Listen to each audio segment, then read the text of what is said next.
Kita lanjut bahas BTT Dunia Para Dewa episode 203. Oke lah, gak usah banyak Bang Ming. Kita langsung masuk aja ke pembahasan.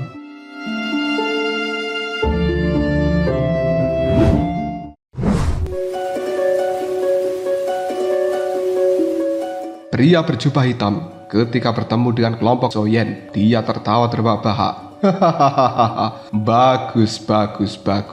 Sepertinya kau memang sudah lama bersembunyi di tempat ini ya. Tapi aku ingin tahu apakah kau punya kekuatan untuk mengambil barang-barangku. Soyen dengan lembut mengulurkan telapak tangannya sambil mengatakan, apakah kita memiliki kekuatan itu atau tidak? Kau harus menanyakan pada diri sendiri. Tak lama kemudian api teratai berwarna abu-abu biru dengan warna sedikit kehijauan perlahan muncul di telapak tangan dari seorang Soyen. Kali ini Xiaoyi juga telah muncul di atas kepala Soyen. Mata dari Xiaoyi melihat pada pria berjubah hitam, dan sebuah teratai mini yang sama dengan milik Soyen juga telah mengembun di telapak tangan kecil dari Xiaoyi ini. Dua teratai api telah memantulkan sinar cahaya matahari yang sangat indah dan juga memukau. Namun putaran kecil pada teratai itu langsung membakar ruang yang ada di sekitarnya, sehingga membentuk sebuah retakan, membuktikan bahwa kekuatan di dalam teratai api ini bukan hal yang bisa dianggap remeh. Ketika pria berjubah hitam melihat pada dua api teratai, dia berkata, api surgawi.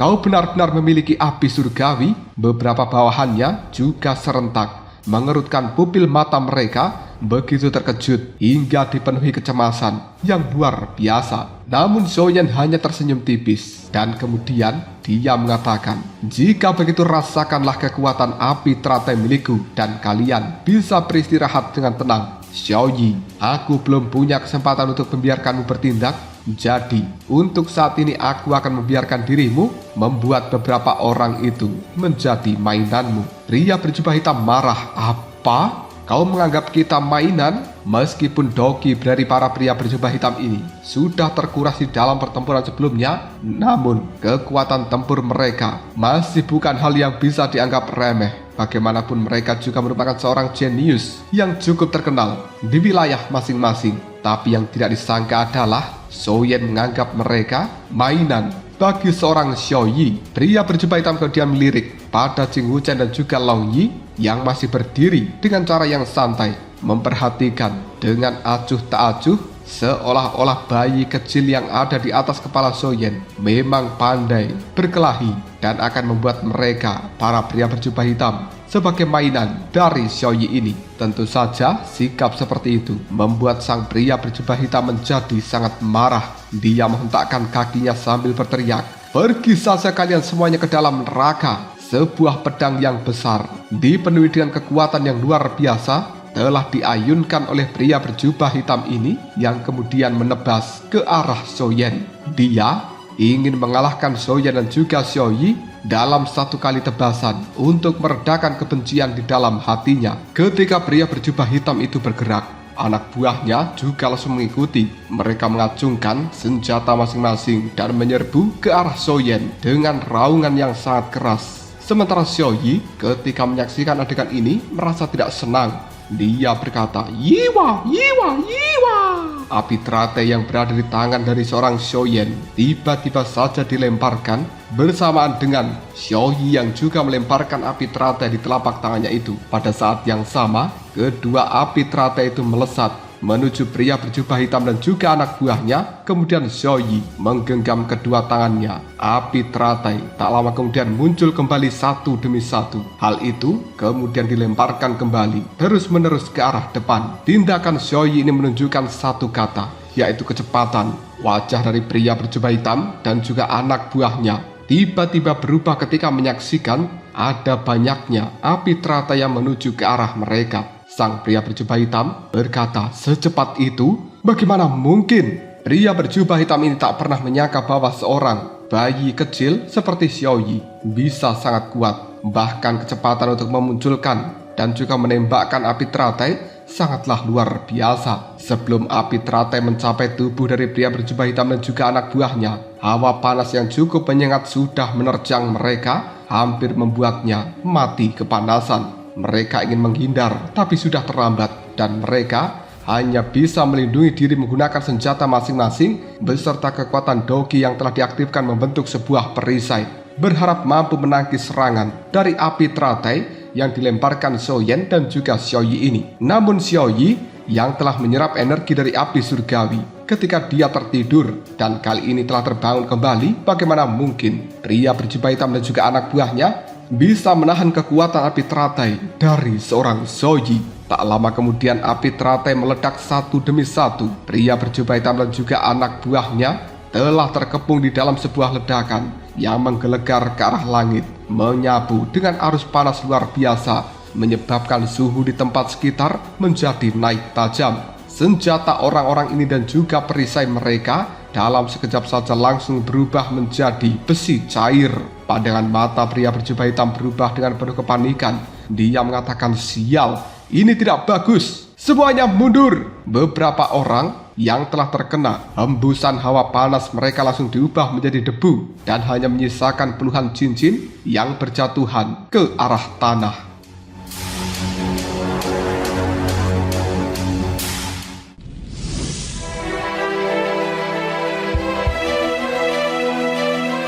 Jing Wuchen ketika menyaksikan adegan seperti ini, dia hanya bisa berkata, "Wow, ternyata Xiaoyi sungguh luar biasa." Pandangan mata dari Long Yi juga menatap Xiaoyi dengan keheranan, seolah-olah dia tidak mengenali bocah kecil itu lagi. Xiaoyan juga sangat terkejut. Xiaoyi ini ternyata semakin kuat saja. Dia pun dengan gembira menurunkan Xiaoyi dari atas kepalanya dengan penuh kasih sayang dan kemudian mengusap kepala botak dari Xiaoyi ini. Xiaoyi kemudian memeluk tubuh dari Xiaoyan, menikmati kasih sayang seperti seorang ayah. Xiaoyan begitu menyayangi Xiaoyi dan kemudian dia berkata, si kecil ini benar-benar tahu bagaimana caranya bertingkah yang lucu. Pria berjubah hitam, dia juga telah tewas yang kemudian Jing Wuchen mulai membersihkan medan pertempuran. Tak lama kemudian, Jing Wuchen pun berteriak, menarik perhatian Xiaoyan dan juga Long Yi. "Saudara Xiaoyan, kemarilah dan lihat." Xiaoyan menatap Jing Wuchen sambil berkata, "Lihat apa?" Selanjutnya, Jing Wuchen dengan gembira mengeluarkan isi dari cincin penyimpanan. Dia melakukan hal ini sambil mengatakan, "Di dalam cincin penyimpanan ini begitu banyak inti binatang iblis dan juga koin tanda naga." Sekarang, inti binatang iblis yang merupakan kristal-kristal merah, botol pil obat, senjata, peralatan, koin tanda naga telah benar-benar menumpuk di tanah berkilauan dengan cahaya yang cemerlang. Xiaoyan tidak peduli dengan pil obat dan juga koin tanda naga, tapi tumpukan besar dari inti binatang iblis tetap menarik perhatian dari Xiaoyan dan itu membuat hatinya terasa cukup gembira. Sebagian besar dari inti binatang iblis yang telah dipanen kali ini adalah bintang 4 dodi, tapi ada juga beberapa inti binatang iblis bintang 5 dodi. Jika Xiaoyan terus-menerus mendapatkan panen seperti ini, maka Nan Erming, bayangan ungu, Lang Tian, dan bahkan King Mu'er akan bisa meningkatkan kekuatan mereka dengan cepat setelah Xiaoyan kembali dan memberikan inti-inti binatang iblis ini kepada mereka. Pada saat itu, Xiaoyan akan bisa memiliki beberapa orang dodi di bintang 6 lagi. Membayangkan hal seperti ini saja rasa-rasanya cukup luar biasa dan Xiaoyan sangat gembira keinginannya untuk mendapatkan keuntungan di dalam perjalanan wilayah dari alam ilusi ini semakin besar. Jing Wuchen dengan raut wajah penuh kesenangan, dia mengatakan, "Kita benar-benar telah mendapatkan panen yang besar dan kita tidak perlu bersusah payah. Mereka yang bisa memasuki wilayah dalam benar-benar memiliki aset yang tak bisa dibandingkan dengan para pemain kecil di wilayah luar. Aku sarankan mulai sekarang, baik kita bertemu binatang iblis atau manusia, kita tidak boleh membiarkan mereka lolos. Jika para dewa menghalangi, maka kita akan menantang dewa itu. Jika para Buddha menghalangi, kita akan menantang Buddha itu." Saking gembiranya tanpa sengaja, tangan dari Jing Wuchen menepuk bahu dari Long Yi. Mendapatkan tepukan seperti ini membuat Long Yi merasa risih dan juga tidak senang. Dia menatap Jing Wuchen dengan mata yang sangat tajam. Xiaoyan kemudian memberikan peringatan kepada Jing Wuchen, "Singkirkan barang-barang ini, masukkan semuanya ke dalam cincin penyimpanan kembali. Keributan dan juga perkelahian kita tadi rasa-rasanya cukup keras dan bisa dengan mudah menarik perhatian dari banyak orang.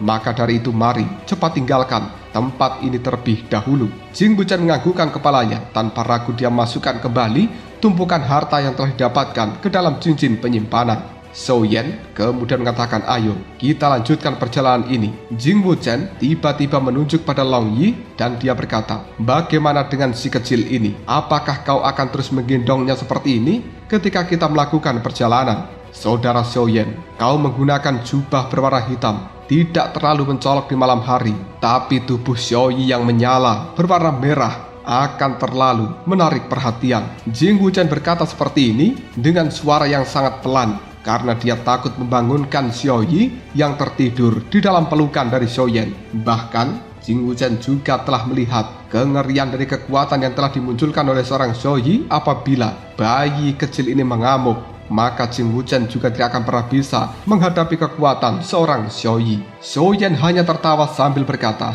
hahaha, bukankah kau bilang kita harus melawan para dewa jika mereka menghalangi kita? Lalu kenapa kita harus bersembunyi? Tidak masalah apakah Xiao Yi di luar atau di dalam. Lihat, wilayah dalam memiliki banyak pegunungan tinggi dan juga hutan yang sangat lebat. Tidak seperti di wilayah luar yang sangat terbuka dan kebanyakan adalah gurun pasir. Jika seseorang ingin melihat Xiao Yi, maka mereka harus melihat dengan jarak yang sangat dekat dengan kita. Dan kau tak perlu takut. Selama seseorang atau binatang iblis mendekat, maka mereka akan berada dalam jangkauan deteksi kekuatan jiwaku. Dan aku akan bisa menemukan mereka sebelum mereka menemukan kita. Yang terpenting saat ini adalah Xiao Yi pasti tidak ingin kembali masuk ke dalam diriku. Baru saja Zhou Yan mengatakan hal seperti itu, tiba-tiba saja Xiao Yi yang berada di pelukan dari Zhou Yan membuka matanya dan terbangun dari tidurnya. Dia kembali melompat ke atas kepala Zhou Yan sambil berkata, Yiwa, Yiwa, Yiwa. Hal itu menandakan bahwa dia memang tidak ingin kembali masuk ke dalam tubuh dari Zhou Yan. Dan ketika Zhou Yan memberikan sebuah kesempatan bagi Xiao Yi untuk tetap berada di luar, hal itu membuat Xiao Yi terlihat sangat senang. Zhou Yan kemudian mengatakan, bocah kecil ini sebenarnya hanya pura-pura tidur saja. Aku hanya heran kenapa dia masih tidur setelah keluar. Ternyata dia takut jika aku menyuruhnya kembali masuk ke dalam diriku.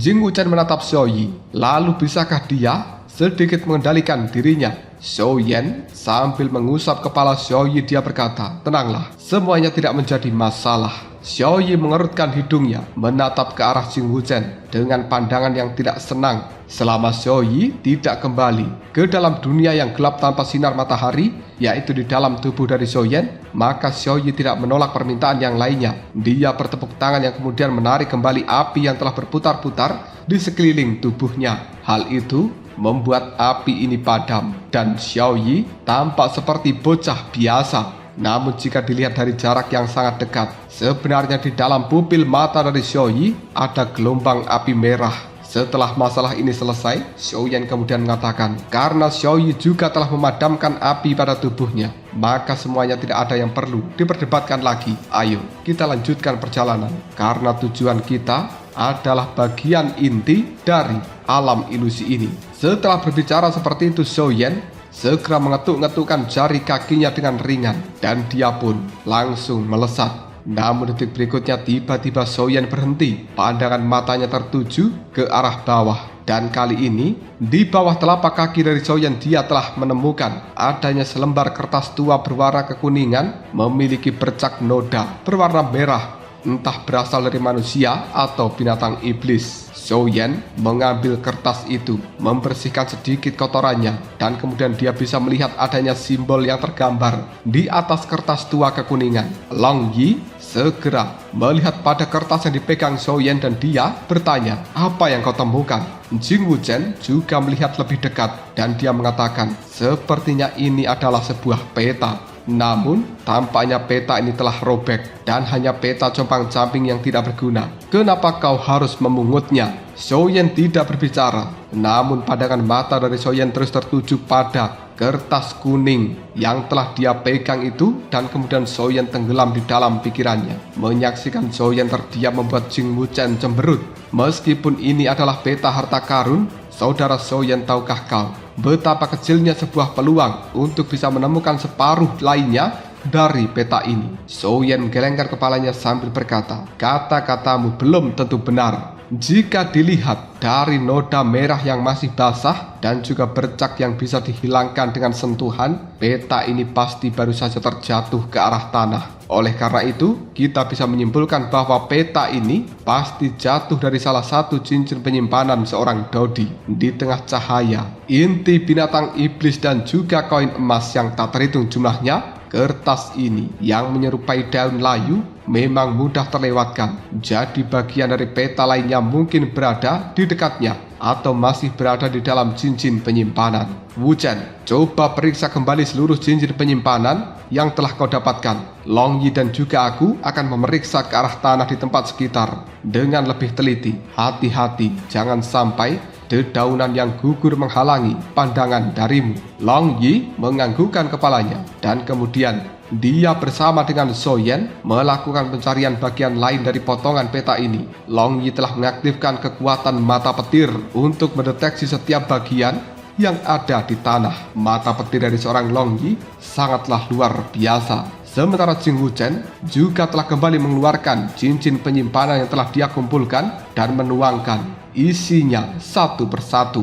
Namun karena Jing Wuchen dan juga Long Yi terus menggelengkan kepalanya, hati dari Souyan nampak menjadi bersedih. Tampaknya mereka berdua belum menemukan apapun. Souyan menggelengkan kepalanya. Sepertinya aku memang terlalu banyak berharap. Jing Wuchen melihat kesedihan Souyan, dia pun menghibur. Saudara Souyan, kau jangan khawatir. Kesempatan adalah sebuah takdir dan itu tak bisa dipaksakan. Souyan sambil tersenyum dia berkata, tenanglah, aku tidak apa-apa. Hal-hal yang berkaitan dengan takdir seperti ini memang harus diterima dengan kabar gembira ketika didapatkan dan juga harus tenang ketika kita kehilangan. Lagi pula keuntungan kita juga sudah cukup banyak. Maka dari itu ayo, sudahlah, lanjutkan perjalanan saja. Jing Wuchen kemudian menimpali. Perjalanan panjang masih menanti kita dan masih banyak hal baik yang bisa kita nikmati ke depannya. Namun baru saja Jing Wuchen melangkah 1 atau 2 langkah, Long Yi tiba-tiba menghentikan langkah kakinya sambil berkata, Jing Wuchen, jangan bergerak. Jing Wuchen pun kaget. Hah? Kenapa? Souyan juga menoleh memandang Long Yi dengan kebingungan, tidak mengerti apa yang sedang dilakukan Long Yi ini. Long Yi tiba-tiba saja berjalan ke sisi dari Jing Wuchen sambil berkata, angkat kakimu. Jing Wuchen yang tidak tahu apa-apa langsung mengatakan, untuk apa? Ketiganya langsung terdiam dan Jing Wuchen juga mengangkat kakinya. Kali ini potongan peta compang-camping jelas menempel di telapak kaki dari seorang Jing Wuchen. Souyan menatap peta itu yang menempel pada telapak kaki seorang Jing Wuchen membuat Souyan langsung tersenyum penuh dengan kebahagiaan.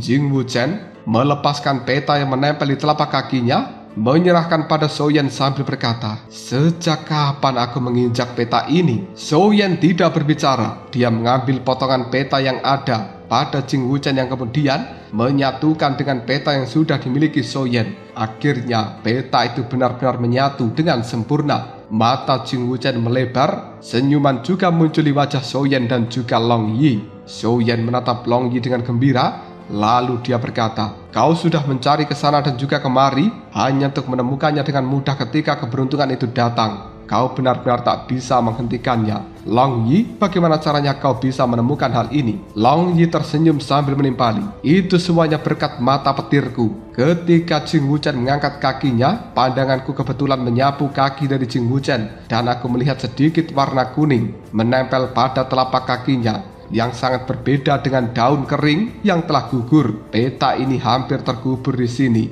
karena sepatu Jing Wuchen yang bau. Jing Wuchen berkata, kau? Tapi sudahlah, karena aku beruntung dan bisa menginjak peta compang-camping ini, maka kita sebenarnya memang telah ditakdirkan. Long Yi melihat pada Souyan dan kemudian dia bertanya, sebenarnya ini peta apa? Souyan sambil tersenyum, dia pun menimpali. Ini adalah peta harta karun. Lihat, setelah dirangkai, ada tulisan lengkap yang berbunyi, ketika angka mencapai 99, serta yin dan juga yang terbalik, gudang harta karun Xiaoyao terbuka. mereka yang memiliki kesempatan dan juga ditakdirkan akan bisa masuk ke dalam gudang harta karun itu. Jing Wuchen berseru dengan kaget, "Ya Tuhan, saudara Xiaoyan, keberuntunganmu sungguh luar biasa." Xiaoyan tertawa terbahak-bahak. "Ini semuanya juga berkat kalian. Tapi apa arti dari 99 serta yin dan juga yang terbalik?" Jing Wuchen segera mengatakan, "Aku juga tidak paham. Kurasa selama kita bisa menemukan lokasi dari harta karun itu, semuanya akan bisa dipecahkan dengan mudah." Xiaoyan menganggukkan kepalanya. "Kau benar. Kalau begitu lihat peta ini, bisakah kau menemukan lokasi di mana tepatnya yang ditunjukkan oleh peta harta karun tersebut?" Jing Wuchen segera mengambil peta yang ada di tangan dari Xiaoyan. Dia memeriksanya dengan cermat beberapa kali dan hanya bisa menggelengkan kepalanya. Xiaoyan bertanya, "Ada apa? Mungkinkah kau juga tidak bisa memecahkan lokasi dari peta ini?" Jing Wuchen menjawab dengan jujur, "Sepertinya ini peta yang digambar sebelum bencana besar kuno terjadi. Topografi dari benua Dodi telah berubah secara signifikan. Sejak saat itu, tempat yang digambarkan di dalam peta ini sangatlah asing. Meskipun aku kenal berbagai tempat dan juga memiliki julukan sebagai orang yang serba tahu, bahkan aku pun tak bisa memahami letak dari lokasi di dalam peta ini." Ucapan dari seorang Jing Wuchen telah membuat Long Yi dan juga Xiaoyan nampak kecewa. Namun Jing Wuchen kembali mengatakan, "Tapi bukankah ini lebih baik? Jika bahkan aku tidak bisa menemukan lokasinya, hal itu membuktikan bahwa peluang orang lain untuk sampai di tempat itu juga sangat rendah. Diperkirakan bahwa siapapun yang mendapatkan peta ini sebelumnya juga tidak bisa menemukan lokasi dari peta harta karun tersebut. Tapi kau tak perlu khawatir tentang tidak mampu menemukan lokasi dari tempat itu. Aku memiliki seorang kawan yang mahir dalam astronomi, geografi, dan juga peta bintang. Tidak ada yang tidak dia ketahui secara mendalam. Bahkan hal-hal seperti 99 dan juga yin dan yang terbalik. Kurasa dia akan bisa menguraikan teka-teki itu." Wajah Xiaoyan terlihat gembira. "Benarkah?" Tiba-tiba saja di dalam benak dari Xiaoyan terlintas liontin giok berwajah hantu yang telah dibawa oleh Nan Erming dan juga Xiaozan pada saat itu, dan peta yang ditunjukkan oleh liontin giok berwajah hantu yang telah diuraikan oleh Zeni hingga sekarang juga masih belum menunjukkan perkembangan apapun. Mungkinkah teman dari seorang Jing Wuchen benar-benar memiliki kemampuan luar biasa untuk bisa menemukan lokasi yang bahkan tak bisa dipecahkan oleh kelompok Zeni? Xiaoyan kemudian mengatakan, "Tadi kau bilang ini mungkin adalah peta dari sebelum bencana besar kuno terjadi. Bisakah temanmu itu benar-benar menguraikannya?" Jing Wuchen dengan penuh percaya diri dia mengatakan, "Temanku ini pada awalnya memiliki bakat luar biasa dalam hal kultivasi. Jika dia fokus, meskipun aku tak berani mengatakannya, dia mungkin akan bisa menjadi seorang jenius yang tak tertandingi. Dan menjadi seorang jenius itu sudah pasti. Tapi dia menjadi terobsesi dengan misteri dari zaman kuno. Oleh karenanya, dia menghabiskan seluruh energi dan juga waktunya untuk melakukan penelitian tentang misteri kuno. Jika bahkan dia sendiri tak bisa memecahkannya, aku rasa tidak akan ada banyak orang di dalam benua Dodi yang bisa memecahkan peta ini." Xiaoyan merasa tenang. Dia percaya bahwa teman dari seorang Jing Wuchen yang telah mencurahkan seluruh energinya dalam usaha untuk mencapai prestasi luar biasa memang seseorang yang bisa dipercaya. Dan peta yang juga tak mampu diuraikan oleh kelompok Zeni, Xiaoyan akan membawanya kepada teman dari Jing Wuchen ini untuk dicoba. Melihat ekspresi dari seorang Xiaoyan yang nampak gembira, Jing Wuchen melanjutkan perkataannya lagi. Lagi pula orang ini tidak hanya setia, tapi juga memiliki prinsip yang luar biasa. Dia tidak akan pernah membocorkan sebuah rahasia apapun yang telah dia temukan. Xiaoyan menganggukkan kepalanya penuh rasa terima kasih. Sedikit terkejut menatap Jing Wuchen dan berkata, "Bagaimana bisa seluruh temanmu begitu eksentrik?" Jing Wuchen pun menimpali, "Benua Dodi ini sangatlah luas. Keajaiban tak ada habisnya. Tidak semua orang bertujuan untuk berkultivasi. Aku adalah orang yang bebas, jadi aku kenal banyak orang yang telah meneliti sesuatu yang tidak lazim di dalam benua ini." Xiaoyan menganggukkan kepalanya yang kemudian dia juga menimpali. Beberapa hal memang tidak bisa diputuskan hanya dengan kekuatan semata. Sebaliknya beberapa individu yang cukup eksentrik memang akan bisa memainkan peran yang tidak terduga. Bisa mengenal teman-teman ini menunjukkan bahwa Kau Wuchen memiliki kualitas yang luar biasa. Jing Wuchen langsung tersenyum ketika mendengarkan pujian dari seorang Xiaoyan, dan pada saat dia hendak mengucapkan beberapa kata, Xiaoyan langsung menyuruh Jing Wuchen untuk terdiam. Shh, banyak orang sedang menuju ke arah sini. Mungkin keributan tadi telah menarik perhatian mereka, dan jumlah mereka yang datang cukup banyak. Sebaiknya kita segera menghindar dari orang-orang ini terlebih dahulu. Jing Wuchen dan juga Long Yi menganggukkan kepalanya, dan mereka akhirnya kembali melanjutkan perjalanan, melesat menuju ke arah kegelapan, menghilang dari pandangan.